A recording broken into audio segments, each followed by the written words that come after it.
Okay, we started here back in 2018. It's a grant-funded program, and we opened the doors with about 15 3D printers, a laser cutter, and a collection of odds and ends of desks and chairs. We opened the doors and that, not entirely sure what we were going to be doing, but we knew we were going to be doing something.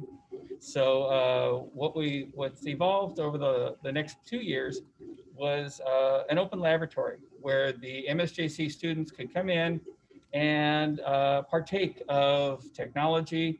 And also there is a community that developed out of it. We didn't come in to say, here's how you need to act, here's what you need to do when you're in here. They would just come in being attracted by the activities that were taking place. And, one person tells another, and next thing you know, we had 50, 60 people a day coming in. And this is just from the campus. No advertising, no requirements that they be here. And it was very terrific. And then COVID hit. And so we are in the process right now of trying to rethink perhaps a few of the things that we've done here. We've been open to the MSJC community, but we're now thinking of, expanding on out into the community at large, and as well as connecting in with some of the academic programs that we have on campus. Okay, well, that's great. So you mentioned, obviously, with the pandemic and all, I understand that you guys have been able to do some special projects to really kind of help out the community. Can you share a little bit more about those projects that you've done? Absolutely. Yeah, let me step off camera here for a second. Starting back at the beginning of the pandemic, one of the identified needs in the healthcare community was PPE, protective gear, and that to prevent hopefully prevent the spread of the COVID virus as they treated COVID patients. So a number of makerspaces across the state got together, and we pooled resources, and we developed we found a 3D printable object, which is this headpiece. And that. Go ahead and show it a little closer. Yeah. Okay. For the people in the back. There you go. All right. So the 3D printed headpiece in that connects then, and I'm not sure if you can quite see, this is just a clear acetate like you do with overheads, and 3-hole punch, it connects on there, and a rubber band on the back, and it fits like that. So this was one of the things that the frontline healthcare workers lacked. They did not have as much face protection as they needed. So there was, like I said, several of us got together. We started into production, and we shipped out hundreds, actually statewide thousands, to different hospitals. And then after the crisis abated and demand dropped, working with Executive Dean Joyce Johnson, we continued on with production. So we have already provided the same face shield protection and that to our nursing students and allied health programs. And we've got more here that we have in reserve in that for whoever has the need and that. And so it's been our way of giving back to the community and trying to support in the best way we knew how. That's very cool. I love that. I love just the cool little projects that you're doing here. So then talk to me a little bit more about who this space is really available for. So I know we've touched a little bit, obviously, kind of some of the community here and there, but if you want to share with everybody else kind of ultimately what's the big plan here? Okay. Started off, as you mentioned earlier, STEM. This is a terrific technology place. And it's been envisioned as a place, as an open laboratory for MSJC students to come in and explore ideas. In here, like I said, we've got 3D printers, laser, even a button maker for that matter. And it's different types of technology in that, but it's been up to the individuals in that to explore different ideas. And one of the elements of the makerspace is the concept of entrepreneurship. And we've got the kernels, the basic seeds of that going. And I've already had one student that she was an artist. So instead of STEAM. So she's would make her own art and then put them into the button maker, create buttons, and then go out and sell them. So, you know, entrepreneurial spirit all the way through. Very cool. So definitely, you know, it's something that we want to develop in that, but it's got the basis in the sciences. One of the stops on our little tour here will be in the Biotech Lab. So we've already have biology well represented here. And we've had engineering students participating on a regular basis here, so that they'll be in their classes working with CAD programs and then bringing their designs over to the makerspace to prototype them out on a 3D printer to find out if their design is viable or not. So it's been connecting with the different sciences and engineering, but then there's also that little artistic and business sense too. So we try and be, you know, kind of equal opportunities. Yeah, no, that's fantastic. All right, so you mentioned the tour. Shall we get Yes. started? Certainly. Okay. Let's go. All right, guys, you are going to come with me. Take a look at the wonderful space. Okay, where shall we begin, Dr. Howell? Let's go clockwise. Okay. All right. Following you. Okay. Just as an illustration in that, we've got Boba Fett here, which, you know, if you've got younger kids at home, you can probably recognize him from the Star Wars. Little before my time. Okay. Just kidding. But Boba Fett started off as an idea originally back in 2018 when we first opened up. And the idea got floated out, and the response from those of us that were working in here at the time said, why not? You know, why can't we do a Boba Fett? So he was produced on 3D printers that you'll see in a minute, and applied the paint, and then we then applied, you know, fabric and all that, and we made him for no particular reason other than it was a great project to try. So like I say, we like new ideas and the why nots in the world. So. Yeah, no, that's fantastic. Okay. All right. And Say hi, Jesse. on around. Hi, Jesse. For those of you guys in the audience, we all drool over this toolbox because we all want one just like that at home. So Okay, I'm not a good whistler. I get it. I know, not to the mask. So, all right. Then, as I mentioned before, we have button making. I know it doesn't sound exciting. It's kind of really, okay, yeah. This is the most popular technology that we have in the makerspace at this point. So they're able to come in and, like I say, bring in whatever particular art that they want, and in 20 seconds make a 2 or 3 inch pin. That's and awesome. and then go on out. So we've the students do this for fun and for, you know, like I say, entrepreneurial adventures. We've also had college departments come onto the makerspace and say, hey, we've got this promotion. What can we do? We'd like to make some buttons for it. And we get them set up. They produce the artwork, and they mass produce their own buttons and then take them out to whatever their setting is going to be. All right. So Very like I said, cool. low tech, but fun, and Yeah. very, very effective. All right. And Next. then we'll jump to the more complicated stuff. This big blue box is the laser. The laser will both etch and cut different materials depending on thicknesses. So what we do a lot of stuff in wood. So this was one, I think we did this for the Board of Trustees. These are little telephone holders. Oh, cool. So it's made out of a single piece of plywood.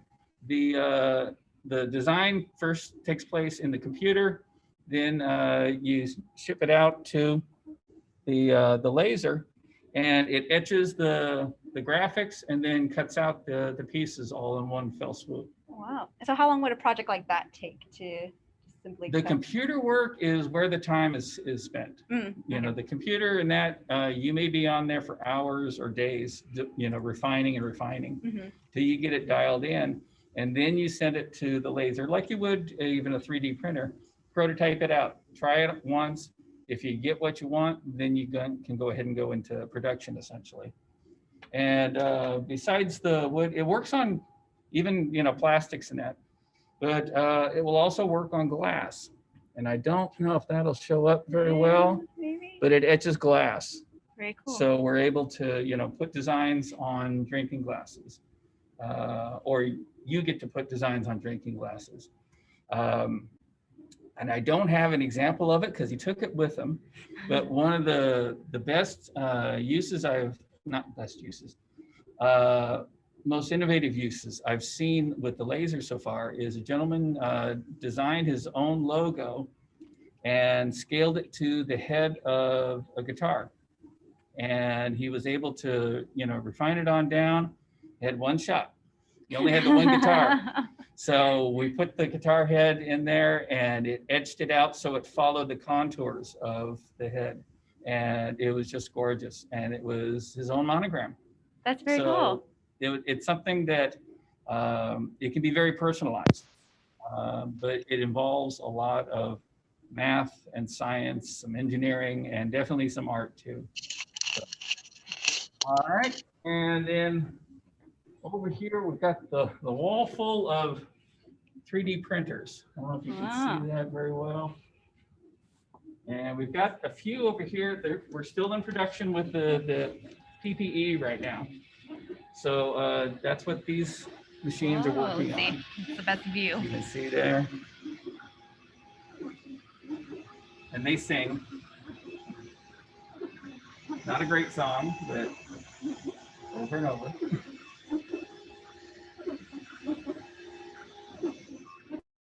So again, this is where the students have been coming in. 3D printing is a very useful technology. And like I was discussing with Barbie before the event, we are looking at also doing perhaps some outreach to the business community.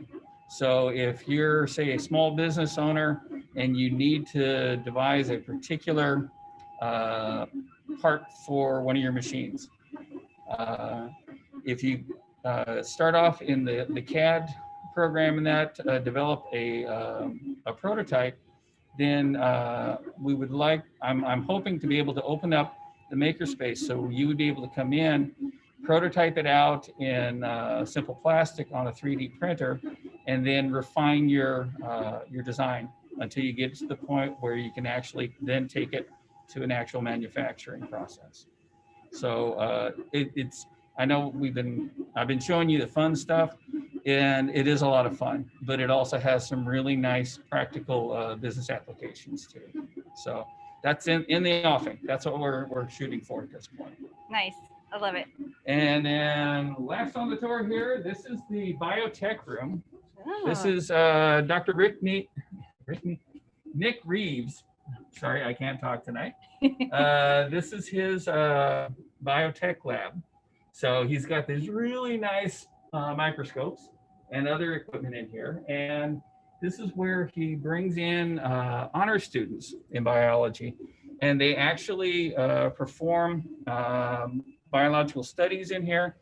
And just before COVID hit, there was a couple of folks, a couple of his students in that actually got published on experiments that they performed in here. Wow. So it's applying the science to the real world. It's not just sitting and reading the textbook and taking tests. Mm-hmm. It's actually doing stuff that applies to different aspects of the real world. So very fun cool stuff. Nice. All right. Well, let's head back over to where we were at. And this is an opportunity for everyone. Any questions for Dr. Hal and the MakerSpace? Go ahead and. I have a question. Yes. So Dr. Hill mentioned that businesses will be able to have machine parts made. When will that roll out? Oh, it's still in the planning stages, and I share that with you, hopefully, that the seeds will continue to germinate here on campus. Okay. Because it's something that it's, for the most part, it's how to monetize. You know, we can't, since we're grant funded and that we can't give away products that are made using grant funds. But I'm trying to find a way where I can monetize it to where I can charge you, you know, a minimal amount of money in that for materials. Fantastic. And then just allow you to come in and use the machines for free. And so, like I said, it's something that's on the drawing board. We're in conversations with business services and all that right now, but it's something that I am very hopeful, and I'm getting good feedback from management and that this is something that will work. So that's the direction we're going. So stay tuned.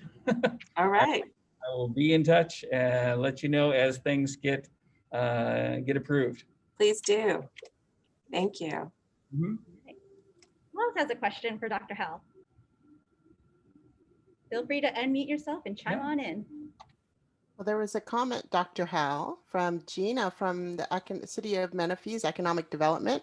She'd like to be able to partner with the college and PIO to talk about the biotech aspect of the MakerSpace. How can she go about taking care of and getting that connection and marketing that piece of what we're doing here in the City of Menifee? Okay, at this point, the biotech has been pretty much just under Dr. Reeves. So it would be, his email would be nreeves@msjc.edu. And I can, you know, please feel free to include me in on it, and I will, you know, be able to explain the context to him since he's not here to hear me talk about him tonight.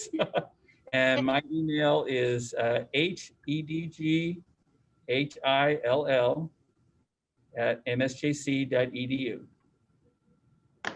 It's important. It's important that we raise awareness of what's happening here in Menifee already. Mhm. And to your point, when they're published, that's a very big deal in the academia world. So being able to tout that and let people know what's already happening here right underneath their noses is already being cultivated is super important. And then also to partner with the manufacturing side of things, that's so exciting to hear that things are progressing in that avenue, because as we really go after additional, smaller manufacturers, that's a big component, is being able to have a partner to troubleshoot the machinery that they invest in, and that could save them and even make or break a company from closing down. So kudos to MSJC. This is awesome. Thank you. What other questions can Dr. Hell help answer? So when you guys talk about biotech and Dr. Reeves, what entities are you guys partnering to complete that important work? Actually, Dr. Reeves has been bridging a very interesting gap between the biotech industry and high schools. So besides the work that he does with honor students in the lab itself, he has been involved in working with biotech companies and that would provide raw materials to create science laboratories for high school students, and all at no cost. So he was, acting kind of as a conduit where, high school science teachers would contact him, and he would say, or they would say that they wanted to conduct a particular type of biotech related lab for X number of students.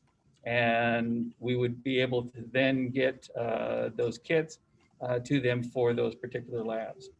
So he's well versed and well connected in the biotech industry. And it's just, that's one of the more recent examples, but I'm sure that he's got other stuff in the wings too, waiting for the once the colleges start coming open again. I heard that they're partnering with like Scripps to complete some of that important work. You know, a lot of entities in San Diego County already. Right. Yeah, because he's been, he was the main transport mechanism for the equipment. So yeah, he was heading down the freeway to San Diego, bringing equipment back up here, and then getting it assembled. And then the high school student or high school teachers would come in and pick it up from the site also.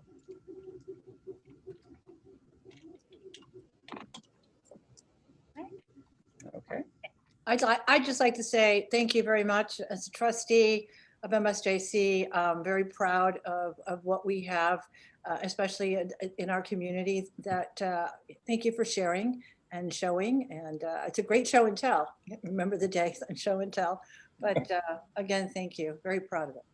Thank you, Trustee Carpenter. Appreciate it. Any other Okay. questions?